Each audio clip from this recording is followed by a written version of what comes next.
Em nome do Pai, do Filho e do Espírito Santo. Amém.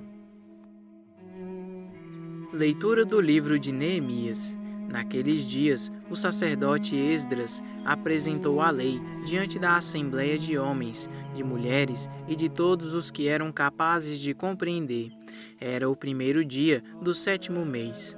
Assim, na praça que fica defronte à porta das águas, Esdras fez a leitura do livro desde o amanhecer até o meio-dia, na presença dos homens, das mulheres e de todos os que eram capazes de compreender.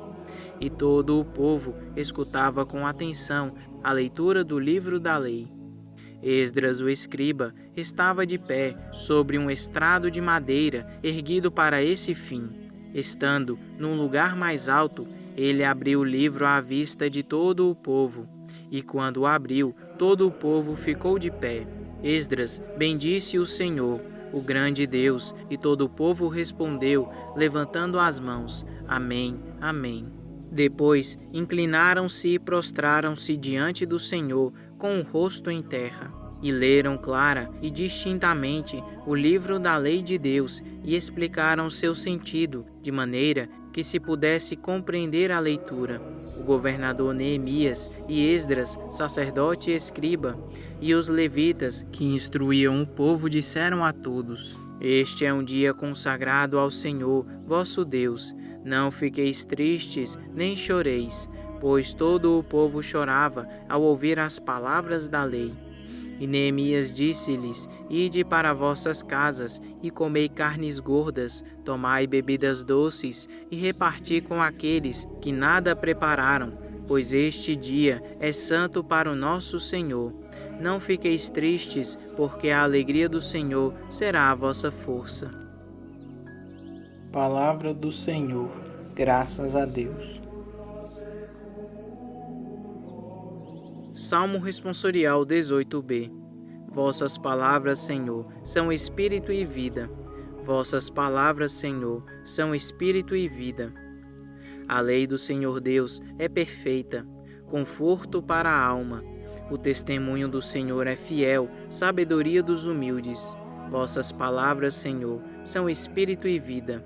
Os preceitos do Senhor são preciosos, alegria ao coração. O mandamento do Senhor é brilhante, para os olhos é uma luz. Vossas palavras, Senhor, são espírito e vida. É puro o temor do Senhor, imutável para sempre. Os julgamentos do Senhor são corretos e justos igualmente. Vossas palavras, Senhor, são espírito e vida. Que vos agrade o cantar dos meus lábios e a voz da minha alma. Que ela chegue até vós, ó Senhor, meu rochedo e redentor. Vossas palavras, Senhor, são espírito e vida. Vossas palavras, Senhor, são espírito e vida. Leitura da primeira carta de São Paulo aos Coríntios. Irmãos, como o corpo é um, embora tenha muitos membros, e como todos os membros do corpo, embora sejam muitos, formam um só corpo, assim também acontece com Cristo. De fato, todos nós, judeus ou gregos, escravos ou livres, fomos batizados num único Espírito, para formarmos um único corpo, e todos nós bebemos de um único Espírito. Com efeito, o corpo não é feito de um membro apenas, mas de muitos membros. Vós todos juntos sois o corpo de Cristo, e individualmente somos membros desse corpo. Palavra do Senhor. Graças a Deus. Proclamação do Evangelho de Jesus Cristo segundo Lucas. Glória a vós, Senhor. Muitas pessoas já tentaram escrever a história dos acontecimentos que se realizaram entre nós, como nos foram transmitidos por aqueles que desde o princípio foram testemunhas oculares e ministros da palavra. Assim sendo, após fazer um estudo cuidadoso de tudo o que aconteceu desde o princípio, também eu decidi escrever de modo ordenado para ti, excelentíssimo Teófilo. Deste modo poderás verificar a solidez dos ensinamentos que recebeste. Naquele tempo, Jesus voltou para a Galileia com a força do Espírito e sua fama espalhou-se por toda a redondeza. Ele ensinava nas suas sinagogas e todos o elogiavam. E veio à cidade de Nazaré, onde se tinha criado. Conforme seu costume, entrou na sinagoga no sábado e levantou-se para fazer a leitura. Deram-lhe o livro do profeta Isaías. Abrindo o livro, Jesus achou a passagem em que está escrito: O Espírito do Senhor está sobre mim, porque ele me consagrou com a unção para anunciar a boa nova aos pobres. Enviou-me para proclamar a libertação dos cativos e aos cegos a recuperação da vista, para libertar os oprimidos e para proclamar um ano da graça do Senhor. Depois fechou o livro, entregou-o ao ajudante e sentou-se. Todos os que estavam na sinagoga tinham os olhos fixos nele. Então começou a dizer-lhes: Hoje se cumpriu esta passagem da Escritura que acabastes de ouvir. Palavra da salvação. Glória a vós, Senhor. A palavra de Deus deste terceiro domingo do tempo comum coloca diante de nós a centralidade da palavra de Deus. Na primeira leitura, a lei é lida diante do povo e este renova a sua aliança com Deus.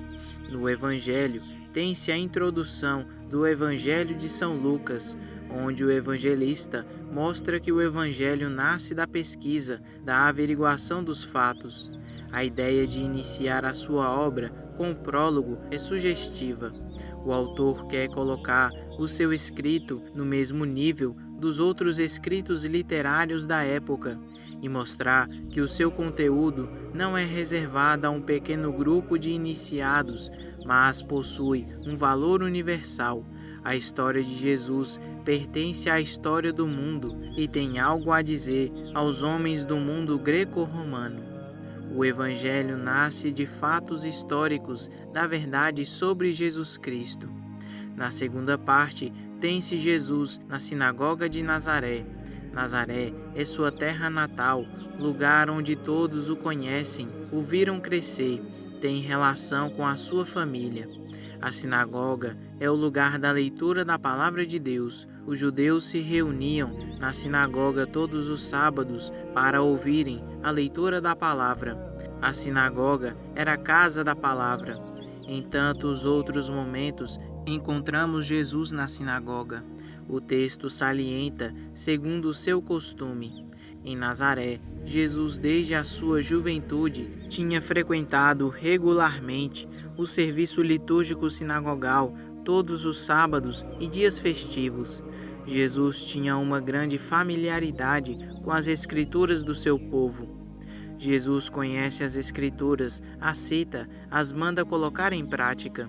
Segundo o seu costume, coloca em luz a fidelidade de Jesus à religião do seu povo. Nos mostra que a fé cristã não nasceu de um aventureiro, mas de um representante do autêntico Israel, no qual o fruto chega à maturidade. Esta familiaridade de Jesus com as Escrituras de Israel deve inspirar o nosso caminho de discípulos missionários hoje. É fundamental este contato diário com a Palavra de Deus. A Constituição sobre a Revelação do Vaticano II, Dei Verbum, número 25, nos alerta. É necessário que nos consagremos ao ministério da Palavra, nos apegarmos às Escrituras por meio da assídua leitura sacra e diligente estudo, para que não venha a ser vão pregador da Palavra de Deus externamente quem não a escuta interiormente. A Escritura é Deus presente que me interpela. Escutando a sua palavra, é como se víssemos a sua própria boca. São Gregório Magno. A Escritura é a mesa de Cristo, a qual nos alimentamos, compreendemos aquilo que devemos amar, desejar e em que ter os olhos fixos. Não existe verdadeiro discípulo de Jesus sem um verdadeiro e autêntico contato com a palavra de Deus. Na sinagoga de Nazaré, Jesus proclama o profeta Isaías: O Espírito do Senhor está sobre mim, porque ele me consagrou com uma unção para anunciar a boa nova aos pobres, para proclamar a libertação aos cativos e aos cegos a recuperação da vista, para libertar os oprimidos e para proclamar um ano da graça do Senhor. Jesus é o grande evangelizador. O Pai o ungiu com o Espírito Santo e o enviou para evangelizar, para proclamar a boa nova.